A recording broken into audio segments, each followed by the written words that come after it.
Y bien, ahora sí, vamos a continuar con la parte de fijación de precios, que es como la segunda parte de la presentación. La parte del precio es tan importante que eh, se lleva toda una sección, porque hay varios métodos para fijar los precios. De las decisiones que llevamos, ya llevamos cuatro decisiones que están relacionadas con actividades cotidianas, pero en todas ya hemos tenido un precio de venta. ¿Cómo llego a ese precio de venta? Depende de las políticas que tenga la empresa. Aquí vamos a ver cuatro modelos para determinar el precio de venta. En la realidad hay más.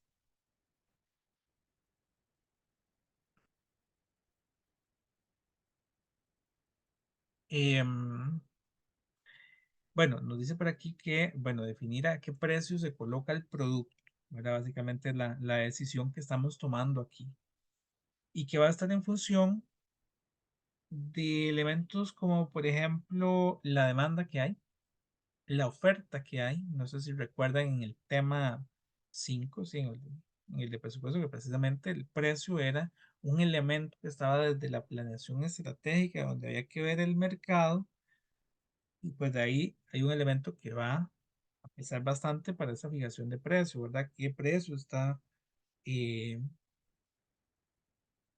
ofreciendo la competencia, los sustitutos? Ese precio también está en función de los niveles de producción. Yo ocupo un precio que me ayude a cubrir todos los costos, fijos o variables. Algunas formas utilizadas, vamos a ver cuatro formas. Una, en relación al costo total, que es de las más utilizadas, es decir, todos los costos que tiene o que yo incurro van a utilizarse con algún margen de contribución para determinar el precio. Y está también el costo directo, que ya lo vimos un poquitito cuando vimos el costeo directo. ¿Qué es el costo directo?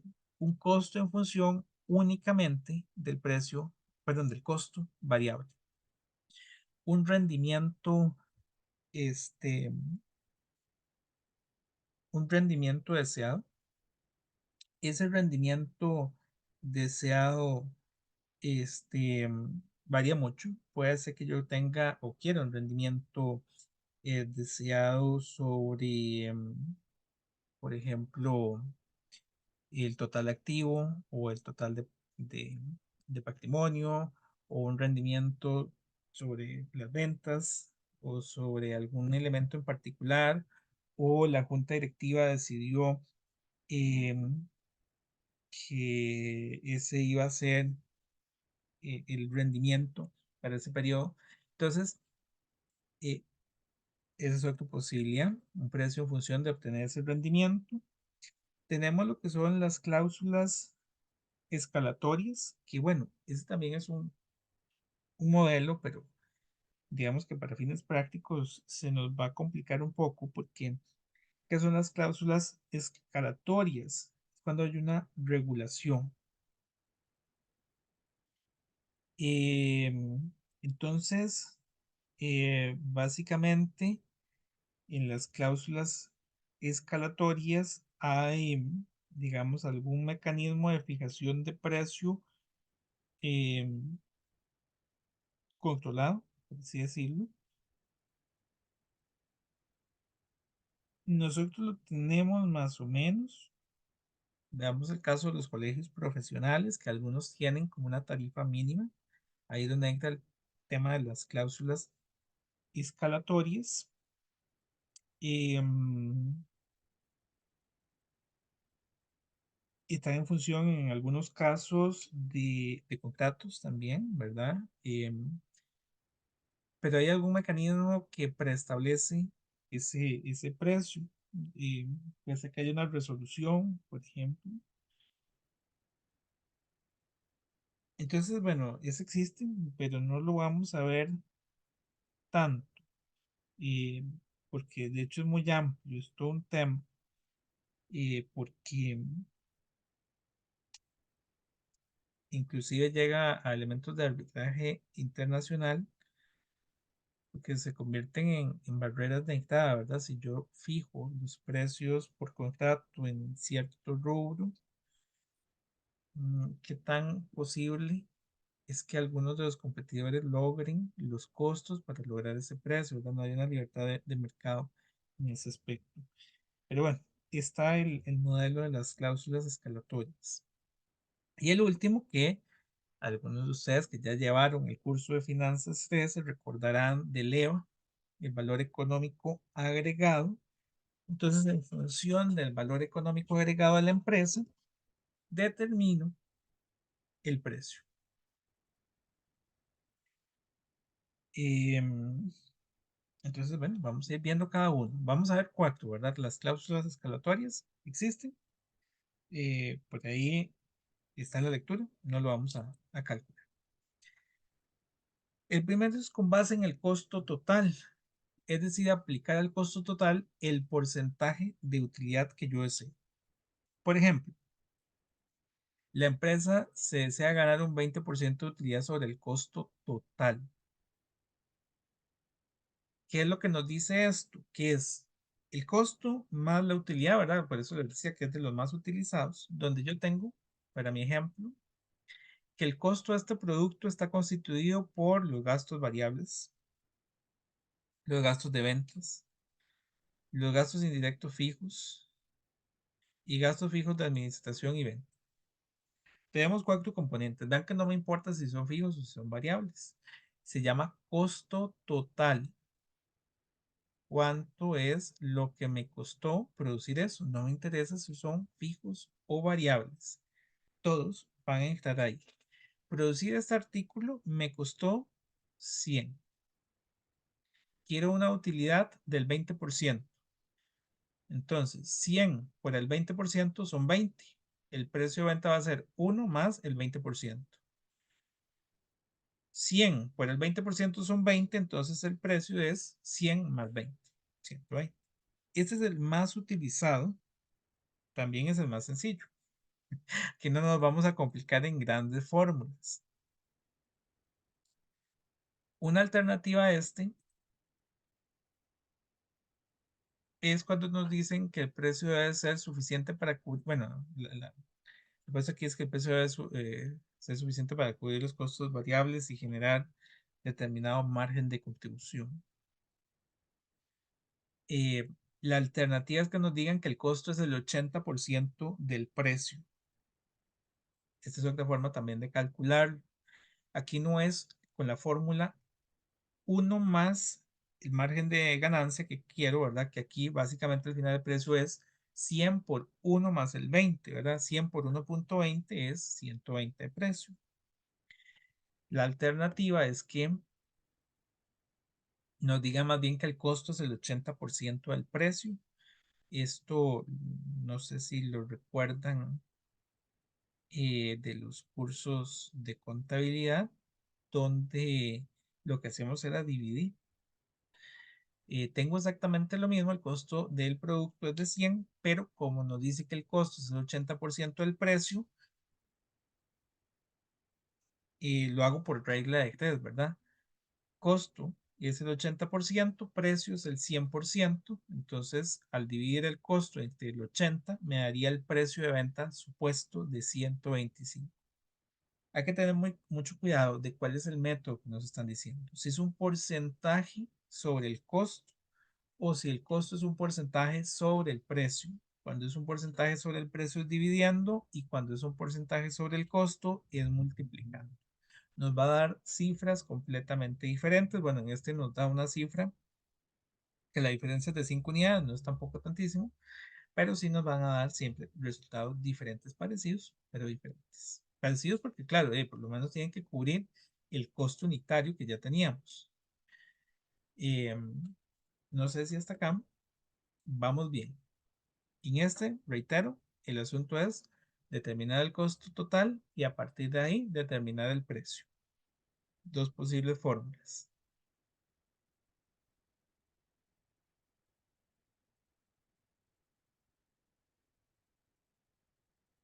No hay consulta, ¿están seguros? No, profe, ahí simplemente nada más que ellos, bueno, el enunciado tiene que aclarar cuál de los dos, digamos, uno que sea el precio, uno si es sobre el costo. Correcto. Ah, sí. Sí, sí, sí. Tienen que decirnos el porcentaje de ganancia sobre costos, sobre precios. Sí, sí, sí, correcto. Muy bien. Entonces,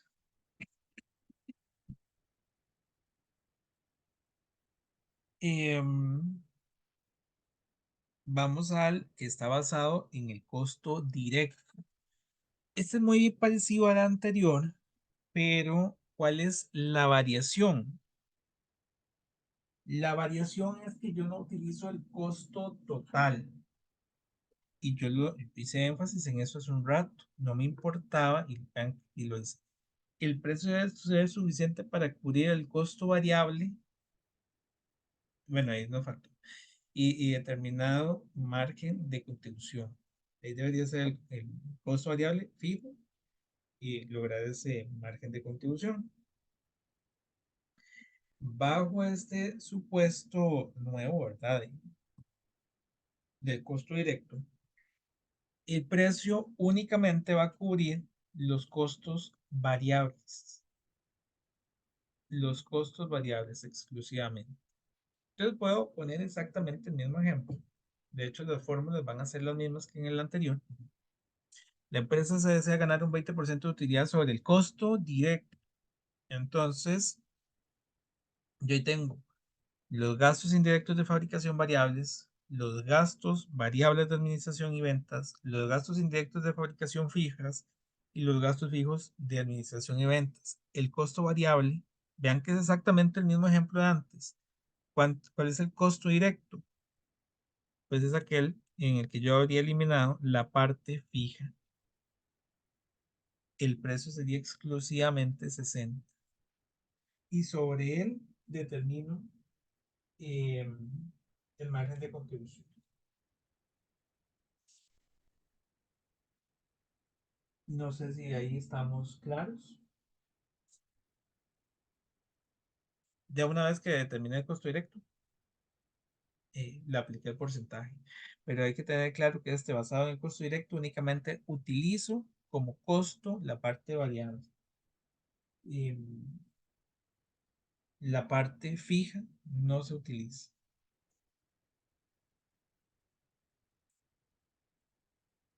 ¿Estamos bien? ¿Hay alguna consulta? No, profe, todo claro. ¿Sí? Está bien. Vamos al método basado en el rendimiento deseado. Les decía que este rendimiento deseado es muy variable. Em,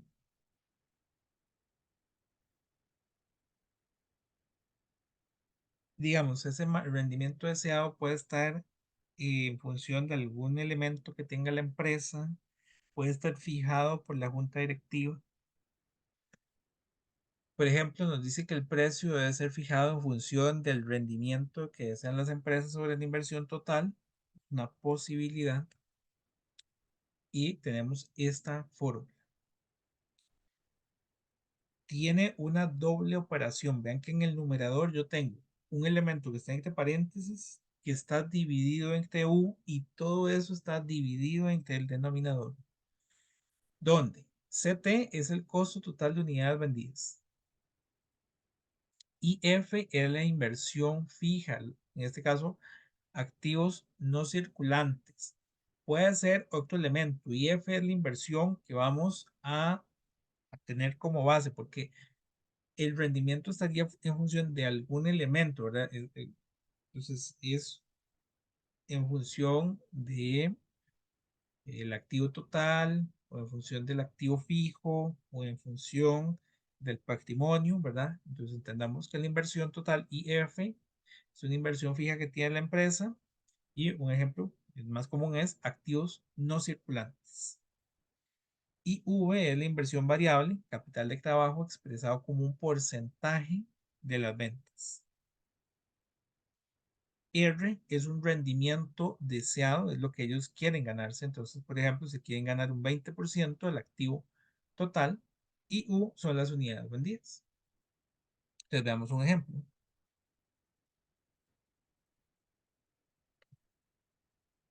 Aquí yo tengo este ejemplo donde estaría materiales de este producto que estamos generando 300, mano de obra 400, gastos indirectos de fabricación variables 200, gastos indirectos de fabricación fija 200, gastos de ventas y administración variables 100, gastos de ventas y administración 50, costo total unitario 1250, horas de mano de obra 60.000, horas máquinas 60.000, rendimiento sobre la inversión 20.000. ¿Quién lo determinó?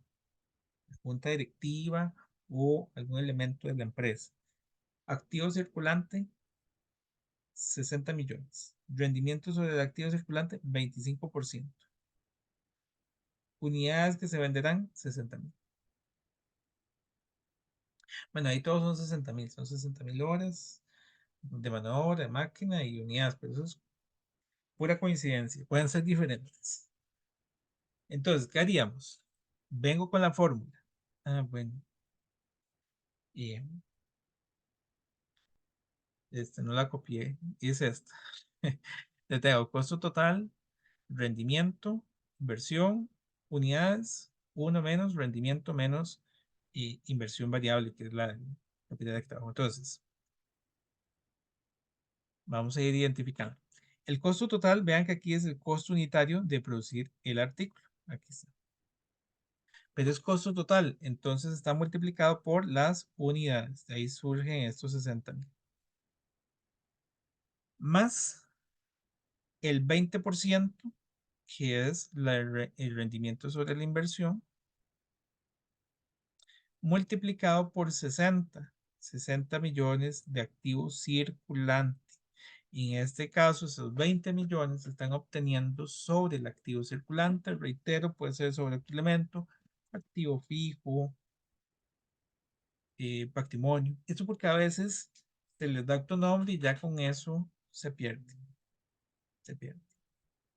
Entonces, vean ahí el numerador, de dónde salió cada elemento.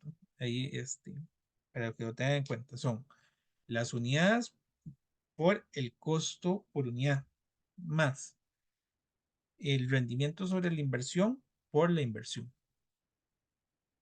Y está dividido entre 60.000, que son las unidades, porque en la fórmula decía que era dividido entre U, ¿verdad? Les dije que había como un gran paréntesis en el numerador, que sería todo esto, dividido entre el denominador. Entonces son unidades. Entonces todo este numerador está dividido entre 1 menos el rendimiento multiplicado por el IF, que era la inversión variable. En este caso es el rendimiento sobre el activo circular, 25%. ¿Qué es lo que me va a dar? En este caso me va a dar el precio. Vean que aquí es un precio que se calculó de una forma más sofisticada. Es un precio que si yo hago el estado, debería darme un 20% de rendimiento sobre la inversión.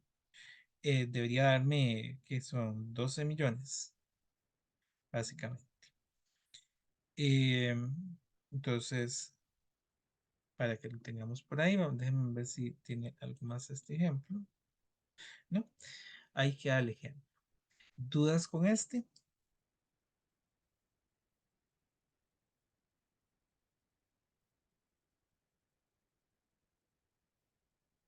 Profe, el que es el rendimiento sobre el activo circulante, ese siempre nos lo dan o de alguna manera se calcula o, bueno, para estos ejemplos nos lo van a dar. Se podría calcular, es un rendimiento que tiene el capital de trabajo, es un rendimiento ves aquí es, el U es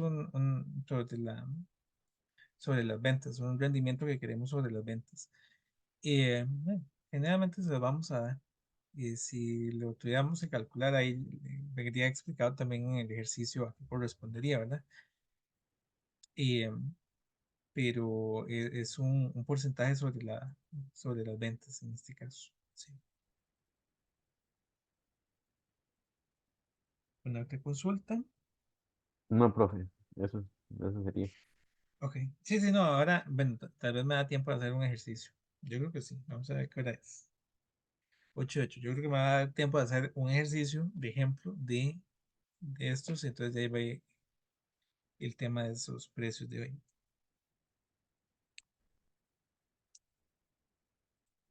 Bueno, vamos al último. Método basado en el valor económico agregado, en el EVA. Es solamente una fórmula.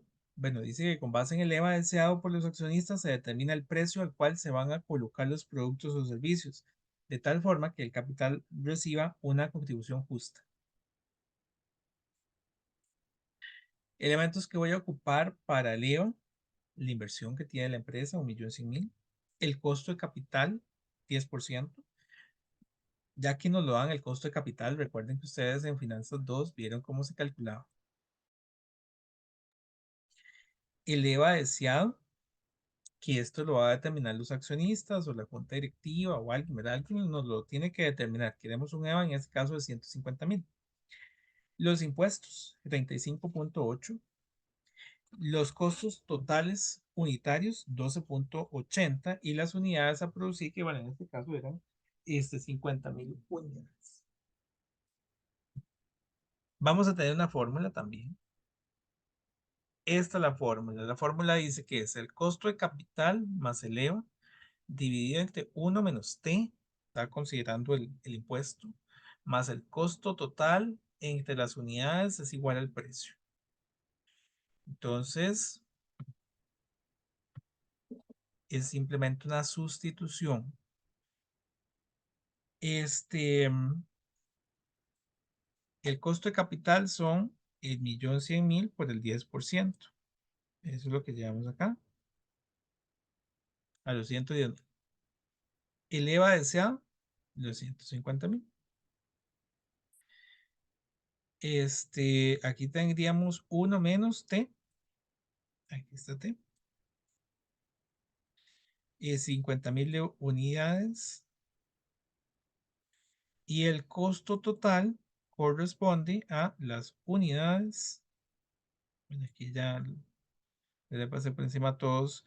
Las unidades por el costo unitario. Es un costo total. Vean que también es un costo unitario total.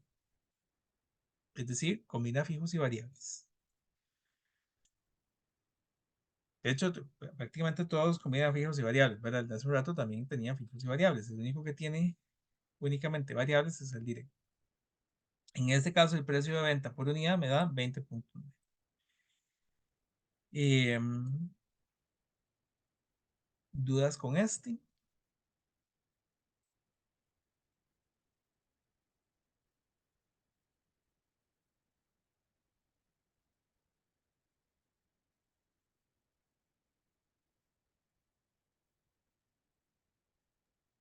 No muy claro, pero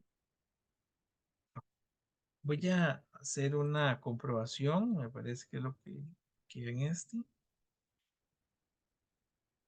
Para el de Leva les adicioné la comprobación. Si yo tengo ventas de 50.000 unidades a 20.9, 50.000 unidades a 20.9 nos da 1.045.000. El costo de ventas es 12.8 por 50.000 unidades. Y eso me da una utilidad de operación de 405.000. El impuesto era de 35.8, la utilidad por el impuesto, 145.000 de impuestos, y la utilidad de operación menos el impuesto, 260.000. Ahí tengo la utilidad neta. Paso 2, bueno, el rendimiento, que ya lo había mencionado en la presentación, en la diapositiva anterior. La inversión de 1.100.000 por el 10% es un rendimiento deseado de 110.000. La utilidad neta es de 260.000 menos el costo de capital, que ese es el rendimiento deseado de 110.000, me da el EVA de 150.000. 150.000 era el EVA que querían los accionistas, entonces ahí lo estamos confirmando. ¿Dudas hasta acá?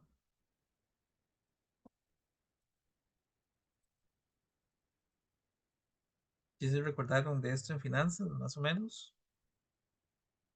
Y no vamos a ver los ajustes, ¿verdad? Aquí no nos interesa, y aquí llegamos al EVA como tal, no nos interesan los ajustes que realizábamos en finanzas. Ok, para ir finalizando, tenemos la determinación y análisis de la utilidad por segmento. Este tema de la determinación del precio ha sido un tema muy importante a lo largo de los últimos años, porque, em, ¿cómo podría decirlo? El tema del precio, de hecho, es delicado porque, bueno, ustedes son del área de administración, entonces es muy posible que esto no lo hubieran visto porque es del curso de contabilidad avanzada. Entonces voy a tener un pedacito del curso de contabilidad avanzada aquí, aunque ustedes posiblemente en algunos de los cursos de administración ya lo habrán visto. Hay empresas que tenían una casa matriz, ¿verdad? Una empresa, una casa matriz. Y esta casa matriz tiene dos posibilidades, ¿verdad? Que tenga empresas hijas,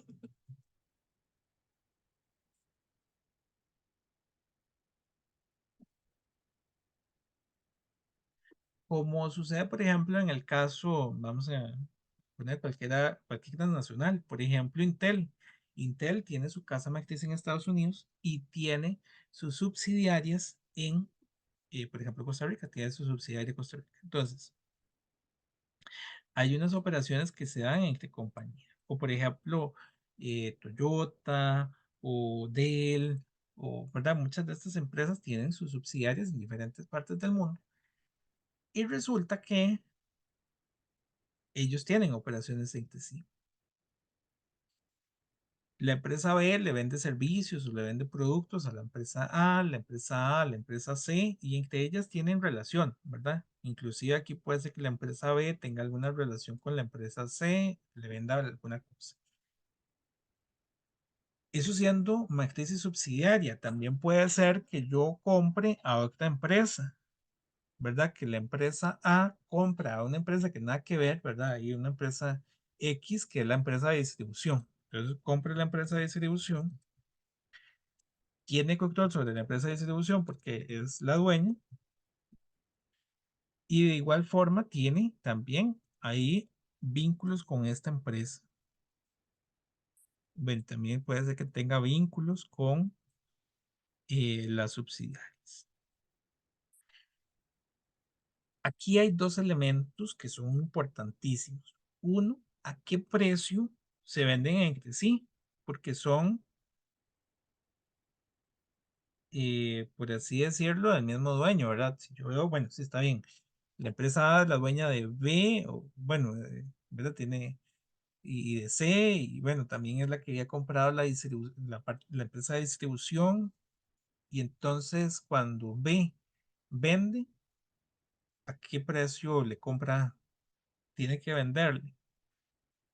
Y, ¿verdad? Es una situación ahí un poco rara. Pero además, ¿qué efecto tributario tiene esto?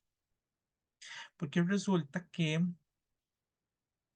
y por eso les digo que este es un tema no nuevo, se ha dado durante los últimos años.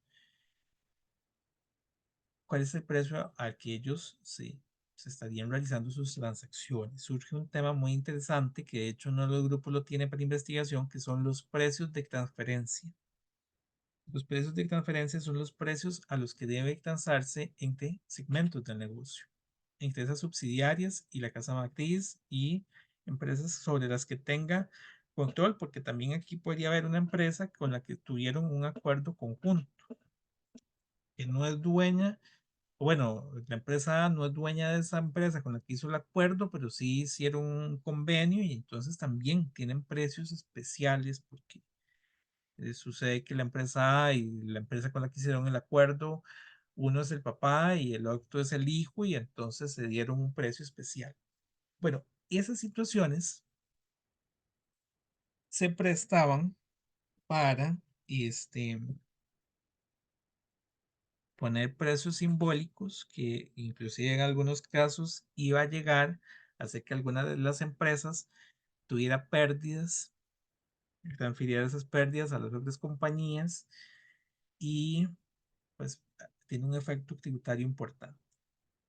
Entonces, en el mundo se da mucho el tema de los precios de transferencia, que son precios, por así decirlo, bueno, como lo que mencionaba ahora en las cláusulas escalatorias, están regulados, bueno, no regulados como tal, pero sí tienen cierta supervisión.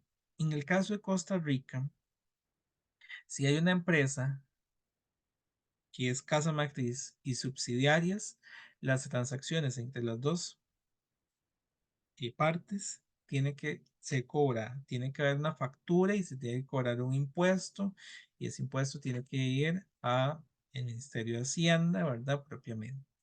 Y si no se hace, se asume una renta presuntiva que ustedes deberán haber visto en el tema de en el curso de legislación tributaria también.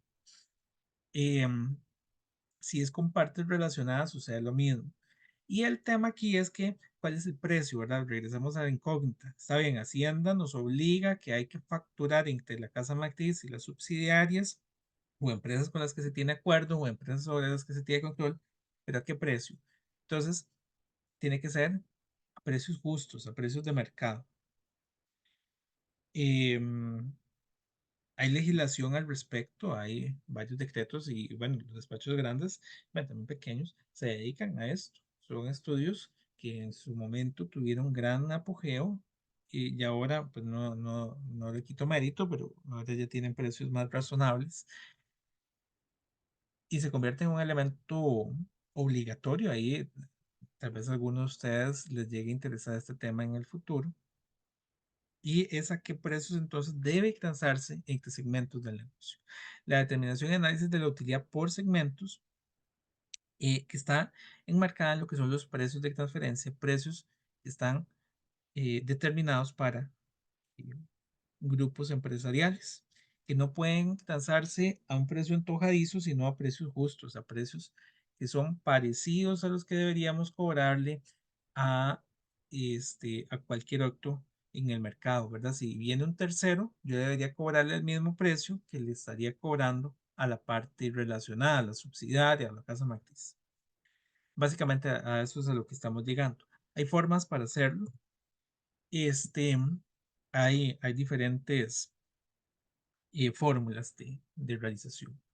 Por aquí nos dice que para tomar decisiones adecuadas es necesario calcular la utilidad de los diferentes segmentos de una empresa, los cuales pueden ser líneas de productos, divisiones, territorios, ventas y clientes. A veces las empresas hacen esfuerzos para aumentar sus ventas sin que esto se refleje en las utilidades debido a que mantienen ciertas líneas de productos no rentables o impulsan poco aquellas que sí son rentables. Existen transacciones entre las partes de un grupo económico y se deben realizar a precios justos o de libre competencia. ¿Verdad? Porque lo que sucedía mucho en esto es que una de las subsidiarias tenía pérdida y entonces le facturaba a otra de las partes del conglomerado y transfería esa pérdida a esa otra parte y al final ninguna de las empresas pagaba impuestos. Una forma de ilusión fiscal bastante interesante que ese portillo se cierra. Y los precios de transferencia, hay, como les decía, varias formas de determinarlos. Uno es el precio comparable no controlado, un precio independiente, ver cuánto es el precio que tiene la competencia. El costo adicionado, que es el costo más un margen de contribución que tiene que ser razonable en el mercado. El precio de reventa, un precio menos el margen de ganancia del revendedor, ver a cuánto lo estaría vendiendo el revendedor y entonces le quito ese margen de ganancia que él se lo gana y ese sería el precio para hacer las transacciones entre compañías. La participación de utilidad, la asignación de un margen de utilidad de operación de partes independientes. ¿Cuánto es el margen de ganancia que tiene normalmente cada uno de esas subsidiarias o de esas empresas relacionadas? Y adicionárselo, pues, el costo que le está generando. Y el margen neto de transacción, que es el margen de operaciones idénticas. Es buscar, este es de hecho el óptimo, buscar transacciones que son exactamente iguales a las de mi empresa y en otras empresas, lo que se conoce como comparables, y determinar cuánto era el margen de ganancia que tenían este, esas operaciones idénticas.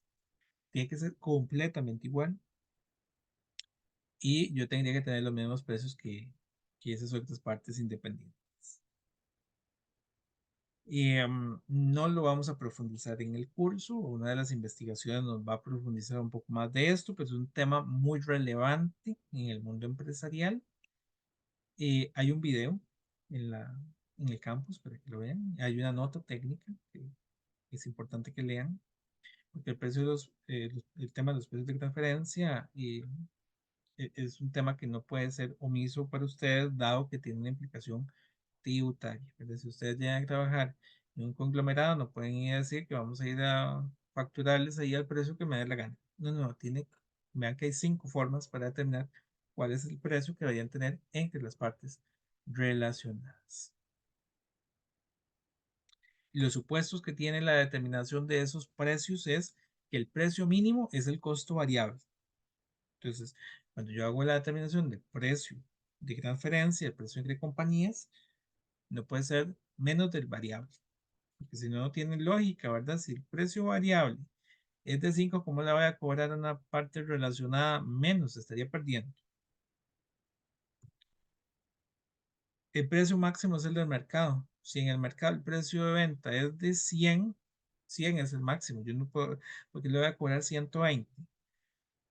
¿Verdad? Ambos escenarios es porque ahí es donde se generaban, al alcanzar 20 compañías, las pérdidas que hacían que se eludieran impuestos, que es el elemento de donde surge este tema. Y el precio justo es un rango. El precio justo es un rango, ¿verdad? No es que el precio justo nada más es, por ejemplo, 80. No, no, no. El precio justo es que vean que hay 5 formas de determinarlo y es un rango. En el mercado no hay un precio estático en ningún producto. Es muy difícil que haya un único precio. Entonces, si en el mercado hay diferentes precios, mi precio justo estaría en un rango entre esos precios. Debería estar en ese rango, que es un rango razonable para cubrir el costo variable y no superar el precio de mercado. Y con esto llegamos al final de este tema. ¿Alguna consulta?